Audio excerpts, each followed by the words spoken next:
ये है कि मंगलवार से लोकसभा में अविश्वास प्रस्ताव पर चर्चा शुरू होगी। तो अब देश की जनता भी ये जानना चाह रही है और लोकसभा के सांसद भी ये जानना चाह रहे हैं कि क्या इसमें राहुल गांधी को बोलने का मौका मिलेगा। हाँ, अभी अधीर रंजन चौधरी ने प्रेस कॉन्फ्रेंस में आए थे तो उन्होंने कहा कि लोकसभा अध्यक्ष से जब वो मिलने गए तो उन्होंने उससे फैसले की कॉपी मांगी। तो फैसले की कॉपी जो है वो गुजरात से 24 घंटे के अंदर यहाँ पे आ गई थी, लेकिन ये तो कुछ कदम की दूरी पे है। संसद और सुप्रीम कोर्ट के बीच में जो डिस्टेंस है वो 1 किलोमीटर से ज़्यादा नहीं होगा, बहुत ही नज़दीक का है। हम तो आमतौर पे पैदल जाया करते हैं और आया करते हैं वहाँ से, तो वो कॉपी मिलना कोई मुश्किल नहीं है। दूसरी बात अधीर रंजन चौधरी ने और इम्पॉर्टेंट कही कि इस मामले में क्या सलाह लेने की जो बात कर रहे हैं, विचार करने की जो बात कर रहे हैं, मत मांग रहे हैं, जब निकाला था तब तो किसी से मांगा नहीं, तब तो उन्होंने तत्काल फैसला कर लिया। अब जब बहाल करना है तो उसमें किससे मत मांगना है? सुप्रीम कोर्ट ने कहा है, वो तो एक लोअर कोर्ट ने कहा था। लोअर कोर्ट की बात तो आपने तत्काल मांग ली, लेकिन जो सुप्रीम कोर्ट कह रहा है तो उसमें किसी से बातचीत करने की ज़रूरत नहीं है। लेकिन अब ये सारा मामला राजनीतिक है। देखिए, हम पहले भी कहते रहे हैं कि ये फैसले और क्या होंगे क्या नहीं होंगे, सब कुछ आपकी ताकत पर निर्भर करता है, आपको जनता का कितना समर्थन है इससे फैसला होता है। अगर राहुल गांधी भारत जोड़ो यात्रा पर नहीं निकलते तो ये सारी चीज़ें आज नहीं होती। राहुल का भारत जोड़ो यात्रा पर निकलना, उसी का परिणाम ये हुआ कि ये इंडिया नाम का गठबंधन बना।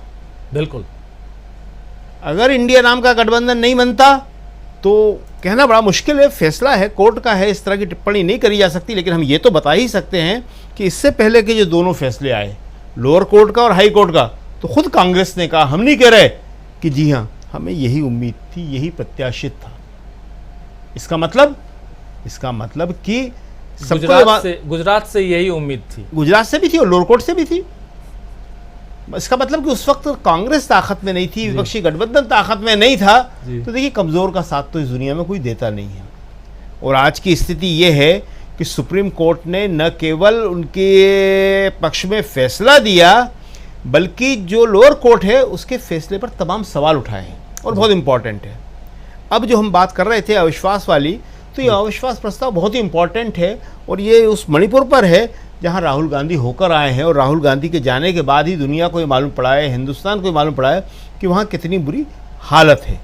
जी, अधीर रंजन चौधरी ने ये बात भी कही कि हम लोगों को राहुल गांधी की कमी वहाँ लगातार महसूस होती थी, लेकिन ये अधीर रंजन सदन के अंदर महसूस होती थी। लेकिन ये अधीर रंजन चौधरी अपनी ही बात कह सकते थे। लेकिन सच्चाई ये है कि आज लोकसभा के अंदर और पूरी पार्लियामेंट में जिस तरह खुशी का माहौल था, और खुशी का माहौल केवल कांग्रेस के सदस्यों में नहीं था, वो विपक्षी दलों के सदस्यों में भी था और भाजपा के सदस्यों में भी था।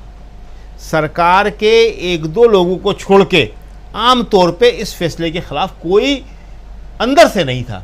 दिखाने के लिए तो बहुत सारे लोग बहुत सारी बातें कर रहे थे, मगर सब इस बात को मान रहे थे कि नहीं, अब मोदी जी जिस स्थिति में पहुंच गए हैं उनके सामने कोई ताकत खड़ी होना चाहिए। तो क्या राहुल गांधी नहीं थे इसलिए मोदी जी नहीं आ रहे थे क्या? अब राहुल आ जाएंगे तो मोदी जी आ जाएंगे? नहीं, मोदी जी का आना या ना आना तो बहुत सारी बातों पे निर्भर करता है। वो तो लोकसभा के अंदर एक परंपरा है कि हर प्रधानमंत्री आके बैठता है। क्वेश्चन आवर जैसे ही 11 बजे शुरू होता है तो उसमें इंदिरा गांधी से लेके और लास्ट प्रधानमंत्री थे मनमोहन सिंह जी, वो लगातार आते थे, बैठते थे। और उससे पहले के नेहरू जी तो खैर बहुत बड़े डेमोक्रेट थे, उनके बारे में तो क्या बताया जाए। वो तो खुद अटल बिहारी वाजपेयी को तैयार करते थे, उन्हें एक अच्छा डेमोक्रेट बनाने की कोशिश करते थे और उनको परिचय सब जगह कराते थे। और इसी तरह इंदिरा गांधी भी जब कोई सवाल नहीं आता था तो धीरे से लिख के पीरू मोदी के पास पर्ची पहुंचाती थी कि पीरू जी कुछ पूछिए ना। बिल्कुल बिल्कुल। तो लोकतंत्र तो जब ही जीवंत रहेगा जब वहाँ बातचीत होगी, वो होगा। हर प्रधानमंत्री जो है इंटरवीन करता है, चाहे जब उठ के इंटरवीन करने लगता है। लेकिन मोदी जी तो कभी इंटरवीन करना तो बात दूर, वो तो आते भी नहीं हैं। तो ये चीज़ें जो हैं लोकतंत्र के लिए अच्छी नहीं है। देखिए, विधानसभाएं आज एक दिन के लिए चलने लगी हैं, लोकसभा का भी टाइम, संसद का पूरा टाइम कम होता जा रहा है। पहले संसद 100 दिन चलती थी साल में, और ये एक परंपरा थी कि संसद को 100 दिन चलना चाहिए। अगर संसद नहीं चलेगी तो लोगों के सवाल कहाँ से आएंगे, और मंत्री जो हैं वो जवाबदेह कैसे होंगे। क्वेश्चन आवर एक ऐसी चीज़ होती है कि जिससे पहले हर मंत्री, चाहे कितना ही बड़ा हो, कितना ही अनुभवी हो, थोड़ा सा नर्वस हो जाता है। बिल्कुल, क्योंकि उसमें सवाल के बाद 2 सप्लीमेंट्री सवाल भी आते हैं, जिसमें सदस्य जिसके सवाल होते हैं वो और पूछ सकता है जी। तो ये सारी चीज़ें हैं। तो अब जो अविश्वास प्रस्ताव है ये बड़ा इम्पॉर्टेंट है। अगर ऐसा किया गया, उनकी सदस्यता अविश्वास प्रस्ताव के मंगलवार से पहले बहाल नहीं की गई, तो एक बहुत बड़ा सवाल बन जाएगा, और ये सवाल जो है निश्चित रूप से सरकार को परेशान करेगा। जी।